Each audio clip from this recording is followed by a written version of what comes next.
A group of 4 neo-Nazi skinheads brutally assaulted and drowned a 14-year-old boy named John Hron in Sweden on August 17, 1995. The gang of delinquents had met up at Ingtor Lake, where they planned to drink beer and listen to music. However, their plans changed to something far more sinister when they saw a fire nearby. They sent the youngest member, 15-year-old Michael, over to the fire to check it out. It was there that Michael saw 2 boys at a campsite, one of them being a boy that he recognized from school, John. They had had previous run-ins where John refused to tolerate Michael's bullying and racism. Michael hated John for this and ran back to his gang and told them what he found. Together, the 4 boys made their way over to the campsite, where they would relentlessly torture John. By the time they were done with him, his injuries were compared to that of someone who had been hit by a train. This would go on to become one of Sweden's most infamous cases of senseless brutality. Before this, John was seen as an upstanding boy with a bright future. He went to school in Code, a municipality in Sweden, where he would meet Michael. Michael had always been a troubled child and hung around an older crowd of neo-Nazis. He was a relentless bully who made the entire school fear him. John and Michael were polar opposites, standing for everything the other stood against. John was well built for his age, already being approximately 6 feet tall at age 14. This, in combination with his courageous personality, allowed him to stand up to Michael, often defending himself and others. Michael grew to despise John and had even threatened to kill him prior to the actual attack. John was very physically active, and some of his favorite hobbies included adventuring outside and canoeing. In July 1995, just 1 month before the attack, John won a bronze medal for competitive canoeing. It was the summer before 8th grade, and John decided he wanted to go camping with his friend Christian before school started back up. His parents were apprehensive about letting the 2 boys go alone, but they were persuaded into agreeing. John's father, Tony, had planned to surprise the boys and show up at the campsite, but after discussing the plan with colleagues, he was talked out of it. He feared the boys could be hanging out with girls and didn't want to embarrass them. If he had gone ahead with his plan, the tragedy soon to come may have been able to be prevented.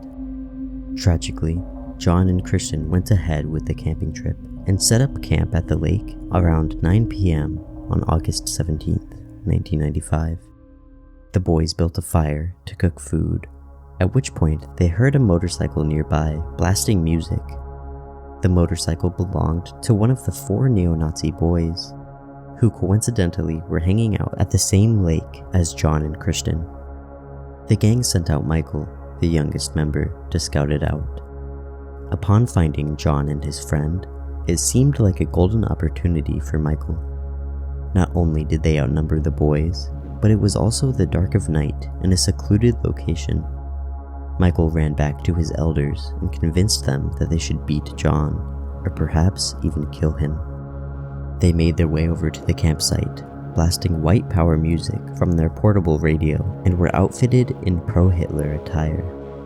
They began the assault by throwing beer cans at John's head and punching him in the face. 18-year-old Daniel Hansen and Michael led the brunt of the assault, relentlessly beating John. They attempted to force him into saying he loved Nazism, beating him harder when he refused. It's unclear if John resisted throughout the entire assault, or if he gave in at some point and told the gang what they wanted to hear. Regardless of what he said, the boys were not satisfied and continued torturing him.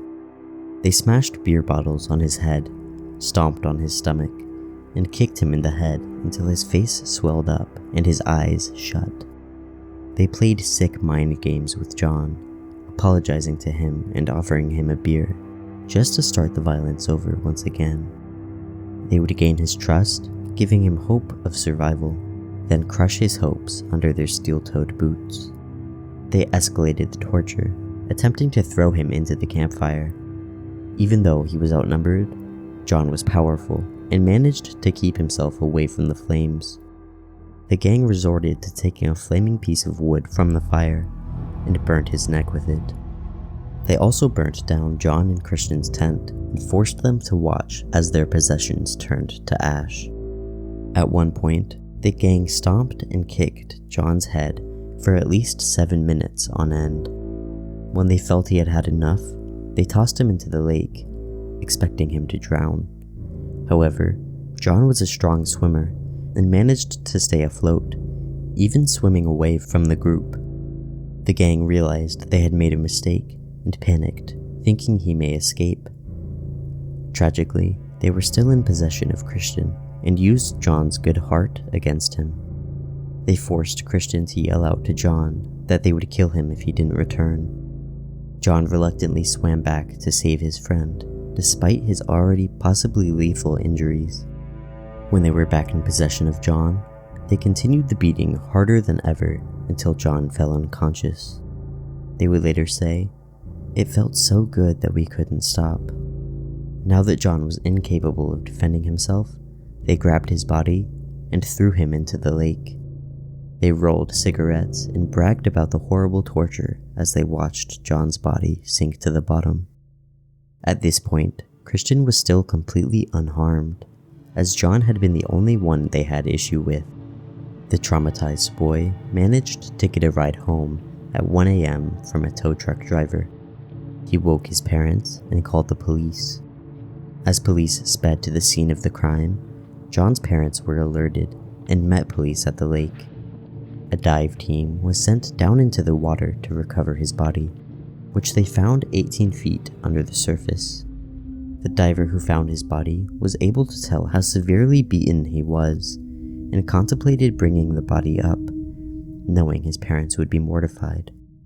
His injuries were so severe that it was unlikely he would have survived even if he hadn't been drowned. He had broken teeth, extensive brain damage, lacerations and bruises all over his body, and internal bleeding. Christian was able to identify each of John's killers, who were all apprehended. Tragically, their sentences would be far too lenient for a crime as severe as this. Daniel Hansen, who was 18 years old, received only an 8-year sentence for murder, but was released after just 5. He went on to live a life of crime, clearly not rehabilitated. He died in 2018 at the age of 41. Michael was also convicted of murder, but due to his age, he was only sentenced to 6 years. In prison, he was stabbed in the eye with a screwdriver by another neo-Nazi. 17-year-old John Billing was sentenced to only 10 months in prison for aggravated assault. The final member, who was 18 years old, is only known in the media as BM. He was sentenced to just 4 months in prison for failing to notify police of a crime. The brutal case quickly gained publicity throughout Sweden, and many felt that the sentences for these monsters were far too light. John's grave would be desecrated several times throughout the coming years by other neo-Nazis, as if what the boy had gone through wasn't enough.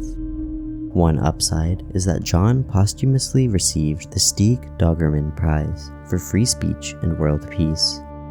The life of 14-year-old John Hron was taken far too soon by soulless neo-Nazis, but the impact he made is truly remarkable.